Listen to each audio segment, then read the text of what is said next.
Stay with us as we come back. Now, moving on, U.S. President Donald Trump has said that his administration might have some good news soon on its push to end the nearly 4-year war triggered by Russia's invasion of Ukraine in February 2022.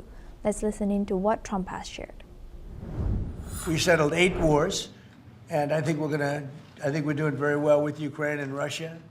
For the first time, I'm saying that. I think we're going to maybe have some good news. We're losing 25,000 people a month are being killed in that war, ridiculous war. 25,000. It was 31,000 last month. Think of it. Young, beautiful kids, the kids of parents, their parents. It doesn't affect us in one way, but in another way, it's 25,000 souls that if I can solve it, we're not spending money like Biden did. He gave $350 billion away. I make everyone pay. And the United Nations, they're a little bit involved, but if you take a look at what's happening, the countries of Europe are paying us for the weapons. So we have NATO paying, we send missiles over there, they pay us in full. It doesn't cost us 10 cents. And we make money, I guess, but I don't even want to talk about that because what I really want to do is save those people from dying. They lose, Mary, can you imagine 25,000 to 30,000 people a month? That's like a stadium full of people every single month. And, I was blessed with something where I can get these things done. Got 8 of them done. I thought all 8 were going to be more difficult than this one. I thought my relationship with President Putin would give us a, much easier road. But there's tremendous hatred between Zelensky and Putin. Tremendous hatred. I mean, it's a shame, but it's taken longer than we thought. I did call up President Putin, and he's agreed. He's put it out, too.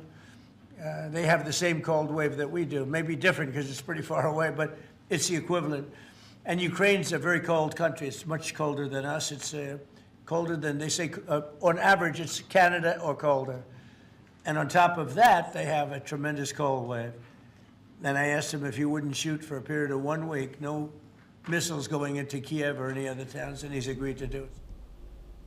Meanwhile, Ukrainian President Volodymyr Zelensky has said that Russia has largely observed a ceasefire on Ukraine's energy infrastructure as Kyiv prepared for the next round of trilateral talks on how to end the war. Zelensky has added that Russia has not carried out any targeted missile or drone strikes on Ukrainian energy infrastructure in the last 24 hours, although energy facilities in frontline areas have come under fire. Let's listen into what he has shared. Сьогодні на селекторі були всі регіони, де ситуація зараз особливо складна. Фактично, це області центральної України. Також це прикордонні громади з Росією, де постійні обстріли, бойові дії. На Дніпровщині, особливо в Нікополі, були пошкодження ліній електропередач через обстріли. Також в Павлоградському районі і в інших громадах неподалік фронту продовжуються російські удари, в тому числі є пошкодження місцевої інфраструктури, місцевих об'єктів енергетики. На Дніпровщині та у Запоріжжі знову була під ударами Укрзалізниця, наша логістика, але зв'язок між областями, наше транспортне сполучення ми зберігаємо. Важливо, що сьогодні протягом дня не було ракетних ударів та шахедів проти інфраструктури. І це демонструє, що коли є у Америки мотив справді змінити ситуацію, ситуація може змінитись. Now we welcome back retired Lieutenant Colonel Himanshu Singh. She's a Defense and International Relations Analyst. Thank you very much, Lieutenant Colonel, for staying with us. Now, we have been hopeful many times and let down.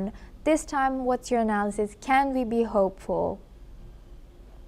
Asuma, yes, this time we can be hopeful, but we have to see at what cost this peace is coming. See, 4-year-long war, people are displaced. There's a crisis, people don't have food, they don't have shelter, there's no energy in such a biting cold.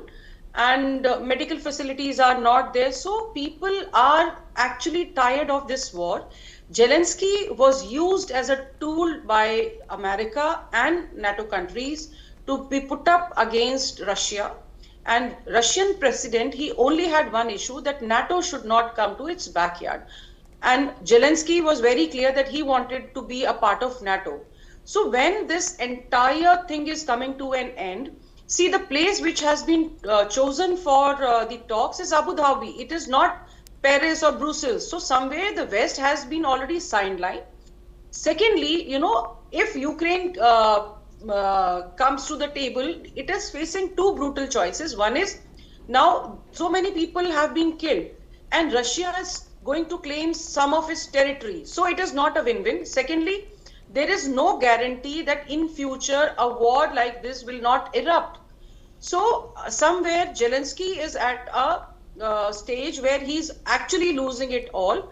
Moreover, Russia somehow has been managed to ask for what they want, and they will surely get it, because knowing President Putin, the way he has faced, as a child, he has seen the Second World War, and he is a battle-hardened and a war-hardened person.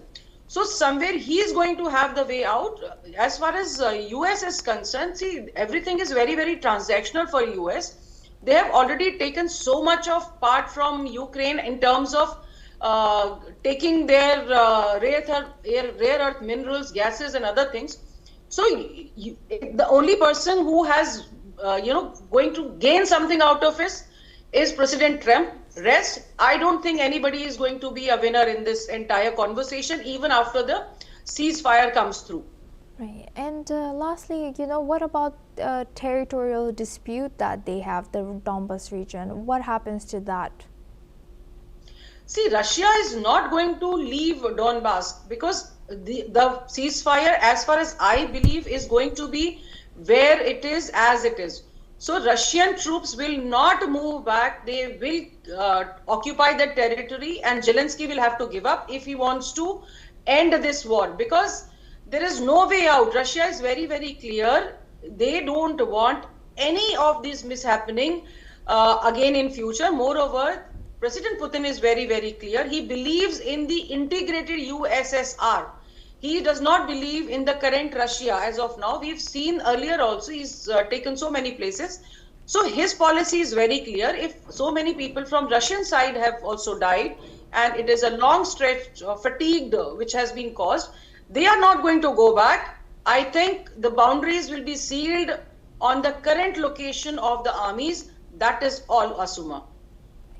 With that, I'd like to thank Lieutenant Colonel Singh for joining us today and sharing that insight throughout.